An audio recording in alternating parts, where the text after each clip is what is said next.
So you can tell yourself the effort part is the good part. I know it's painful. I know this doesn't feel good, but I'm focused on this. I'm going to start to access the reward. When we focus only on the trophy, only on the grade, only on the win, you undermine that entire process. The ability to access this pleasure from effort is without question the most powerful aspect of dopamine. And the beautiful thing is it's accessible to all of us.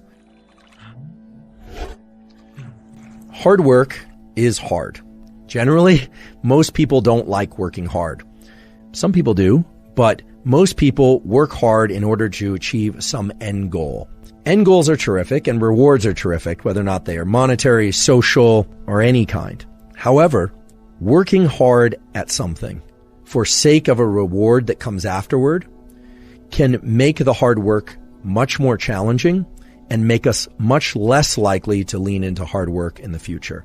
There's a classic experiment done actually at Stanford many years ago in which children in nursery school and kindergarten drew pictures. And they drew pictures because they like to draw. The researchers took kids that like to draw and they started giving them a reward for drawing. The reward generally was a gold star or something that a young child would find rewarding. Then they stopped giving them the gold star. And what they found is the children had a much lower tendency to draw on their own. No reward. Now, remember, this was an activity that prior to receiving a reward, the children intrinsically enjoyed and selected to do. No one was telling them to draw.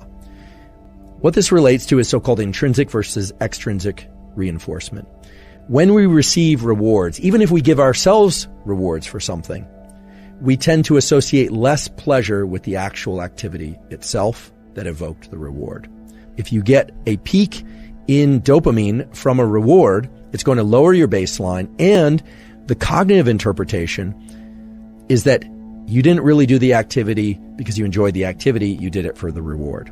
Now, this is the antithesis of growth mindset. My colleague at Stanford, Carol Dweck, as many of you know, has come up with this incredible theory and principle, and it actually goes beyond theory and principle, called growth mindset, which is this striving to be better, to be in this mindset of I'm not there yet, but striving itself is the end goal. And that, of course, delivers you to tremendous performance. It's been observed over and over and over again that people that have growth mindset end up performing very well because they're focused on the effort itself. And all of us can cultivate growth mindset. The neural mechanism of cultivating growth mindset involves learning to access the rewards from effort and doing. And that's hard to do because you have to tell yourself, okay, this effort is great. This effort is pleasurable, even though you might actually be in a state of physical pain from the exercise. Or I can recall this from college, just feeling like I wanted to get up from my desk, but forcing myself to study, forcing myself. What you find over time is that you can evoke dopamine release from the friction and the challenge that you happen to be in. You completely eliminate the ability to generate those circuits and the rewarding process of being able to reward friction while in effort if you are focused only on the goal that comes at the end.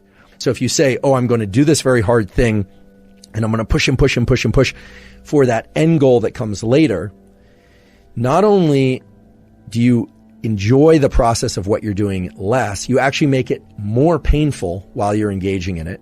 You make yourself less efficient at it because if you were able to access dopamine while in effort, dopamine has all these incredible properties of increasing the amount of energy in our body and in our mind, our ability to focus, but also you are undermining your ability to lean back into that activity the next time. The next time you need twice as much coffee and 3 times as much loud music and 4 times as much energy drink and the social connection just to get out the door in order to do the run or to study.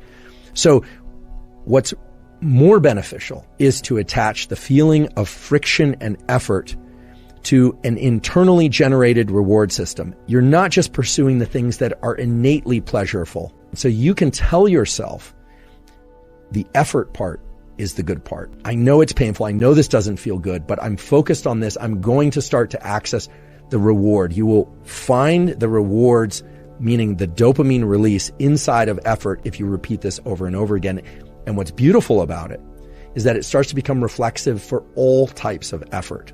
When we focus only on the trophy, only on the grade, only on the win as the reward, you undermine that entire process. So how do you do this? You do this in those moments of the most intense friction. You tell yourself, this is very painful, and because it's painful, it will evoke an increase in dopamine release later, meaning it will increase my baseline in dopamine.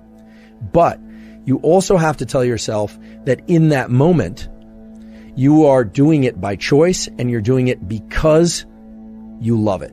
And I know that sounds like lying to yourself, and in some ways it is lying to yourself, but it's lying to yourself in the context of a truth, which is that you want it to feel better. You want it to feel even pleasurable. Now, this is very far and away different from thinking about the reward that comes at the end, the hot fudge sundae for after you cross the finish line. And you can replace hot fudge sundae with whatever reward happens to be appealing to you. We revere people who are capable of doing what I'm describing. David Goggins comes to mind as a really good example. Many of you are probably familiar with David Goggins, former Navy SEAL, who essentially has made a post-military career out of explaining and sharing his process of turning the effort into the reward. The ability to access this pleasure from effort is without question the most powerful aspect of dopamine and our biology of dopamine.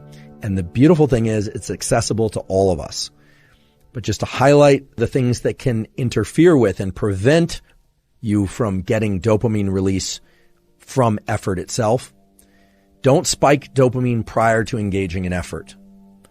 And don't spike dopamine after engaging in effort. Learn to spike your dopamine from effort itself.